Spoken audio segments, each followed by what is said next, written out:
ఈరోజు టాపిక్ వచ్చేసి వినాయకుడి గురించి ఒక సాంగ్ పాడాలనుకుంటున్నాను.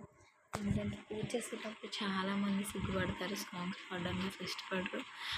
అలాంటి వాళ్ళ కోసం ఇప్పుడు సాంగ్ పాడతాను. వాళ్ళు పూజ చేసుకున్నప్పుడు రోజు వినాలని నా కోరిక. శుక్లం వరదరం శశివర్ణం చతుర్భుజం ప్రసన్నవదనం ధ్యాయే సర్వవిఘ్నోపశాంతయే అగజానన పద్మార్గం గజానన మహర్నిశం అనేకదంతం భక్తానాం ఏకదంతముపాస్మహే